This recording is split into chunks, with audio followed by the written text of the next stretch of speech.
Hey guys, how's it going? It's JM, Disciple Dojo, and another driving vlog, or drog, courtesy of David Hickman of Charlotte One. And I was thinking today, as I'm driving, so some of you know, I just, a couple weeks ago, just got my purple belt in Brazilian Jiujitsu.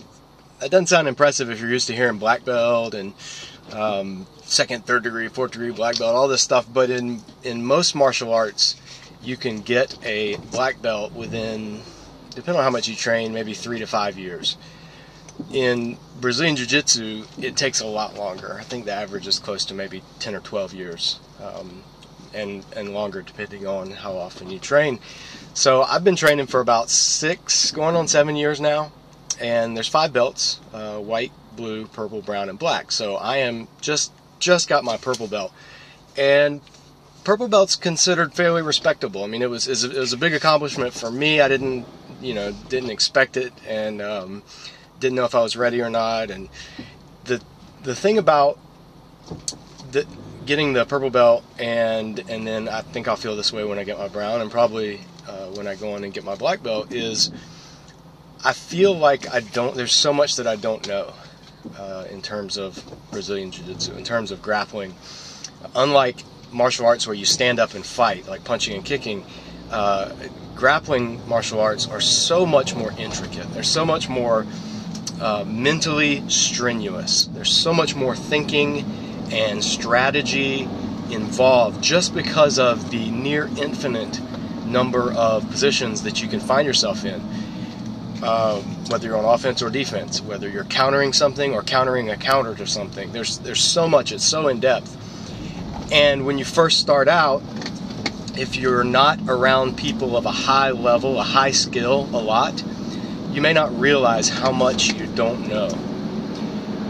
If you are around people who are excellent grapplers and teachers and martial artists, and you train with people and you go to seminars and you see what all is out there, you realize really quickly, I don't know anything. Like, what I know is a drop in the bucket. And even the higher you go, the more you learn, the more you realize how much there is out there that you don't know. And so it's this never-ending, lifelong journey. And that struck me because that's how I've felt about theology and biblical studies, Christian discipleship, especially the mental aspects of discipleship and of theology and biblical studies, is when you first start out, if you don't surround yourself with good, solid, wise, experienced teachers, whether it's your church leaders or your pastors or somebody who disciples you or whatever, if all you have are people with a little bit of knowledge and who can sound impressive and it can impress people without that much knowledge, then you might end up thinking that you know a lot. You might end up becoming dogmatic. You might end up becoming convinced that you have all the answers, or at least most of them. Or if you don't, your pastor or your favorite author or your favorite teacher does. And to me, it's such a, that's so wrong. The more you study, the more you learn, even in realms like theology and biblical studies, the more you realize how much there is for you to learn and how little you know compared to the total body of knowledge. And so I think that that's a good way to check your development and to check how you're doing, whether it's in martial arts or whether it's in biblical theology studies, whether it's in any discipline, is, do you know how much there is out there that you don't know? Or do you think that you know a lot? I'm sure there are purple belts who think that they know a lot about Brazilian Jiu-Jitsu, and they are, as most brown or black belts will look at them and just say, you have no idea, you're a complete fool. I think I always want to be in the place where I know that there's a lot that I don't know, whether it's in grappling, whether it's in theology, whether it's in biblical studies. And I want Disciple Dojo to be a place where people can come and not get discouraged because they don't know a lot. I'm not as smart as these people. I don't know as much. I'm not as studied as this person.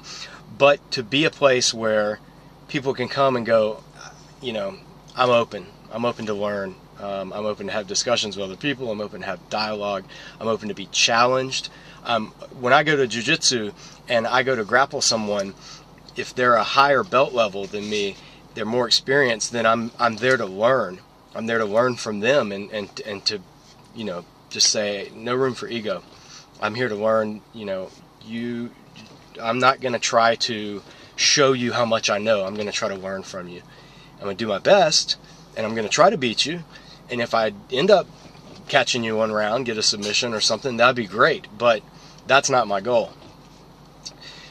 When I train with people who are less experienced, who've just started jiu-jitsu, the thought process is very similar. I'm not there to completely dominate them and show them how good I am. I'm there to learn, even when I'm grappling with somebody who's not as experienced, like I was just a few years ago.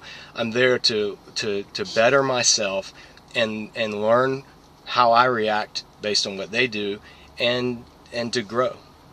It's a time to grow. That's how I look at intellectual discussion, period, and especially religious, theological discussion, or political, philosophical discussion. Is you're not there to show how smart you are, how much you know, ideally. You're not there to wow people with your rhetorical skills or your ability to win an argument. You're there to learn and grow.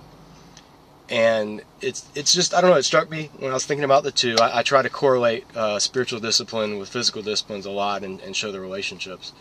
And that's one of them that hit me today is it's so important for disciples, just like martial artists, just like Brazilian Jiu-Jitsu practitioners, to know that there's so much out there that we don't know. Because that gives us the needed humility. And so beware. If you're going to a martial arts school, beware of the instructor who knows everything and who is not afraid to tell you that they know everything. Beware of the instructor who's not willing to learn from other people, from other styles, even from lesser ranks. Same thing with theology. If you're listening to preaching, beware of the preacher who knows all the answers.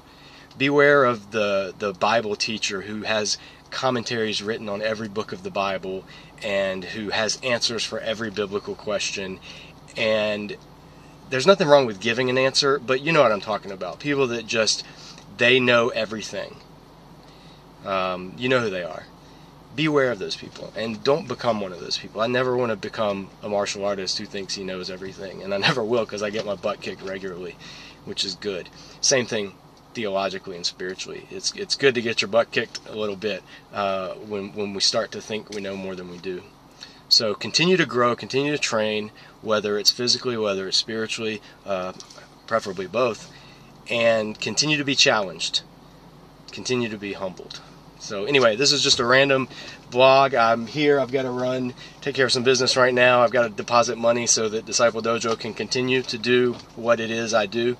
I would love for some of you to help me make these deposits bigger every now and then by becoming a donor, which you can do if you go to jmsmith.org/about/support.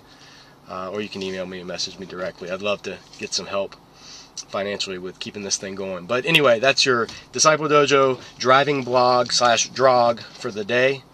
And yeah, that's it. Take care, and blessings from the dojo.